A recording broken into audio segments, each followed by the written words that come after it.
আসসালামু আলাইকুম এভরিওয়ান। আপনি কি জানেন পৃথিবীতে এখন এমন অনেক ঘটনাই ঘটছে যা আমাদের কাছে অজানা? আমার ভিডিওতে এমন কিছু অজানা তথ্যই প্রকাশ করা হয়েছে। তাহলে চলুন আমরা সেইগুলো দেখি।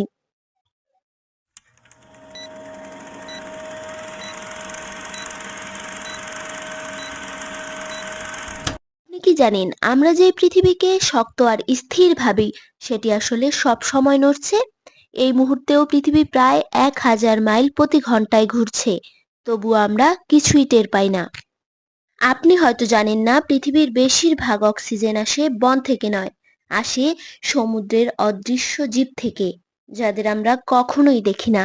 আপনি কি এমন কোনো তথ্য জানতেন যে পৃথিবীতে এমন অনেক জায়গা আছে যেখানে আকাশ প্রায় কখনোই মেঘে ঢাকে না, কখনোই সেখানে বৃষ্টি হয় না, কোনো পানির ছিটে ফোঁটাও যেখানে পাওয়া যায়নি, কিন্তু তবুও সেখানে জীবন লুকিয়ে আছে।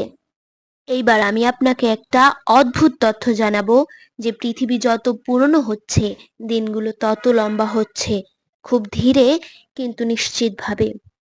এর মানে হলো আমরা পেছনে যত দিন পার করছি সামনে তত দিন আরো বেশি লম্বা হচ্ছে, ধীরে, তাই আমরা বুঝতে পারছি না।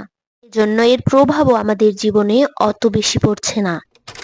তাহলে আপনি কি একটা জিনিস বুঝতে পারছেন, যে সময় শুধু যাচ্ছে না, সময় বদলাচ্ছেও। এখন এই মুহূর্তে আপনার কাছে আমার একটাই প্রশ্ন, আমরা কি সময়ের ভেতর বাস করছি, নাকি সময় আমাদের ঘিরে তৈরি হচ্ছে?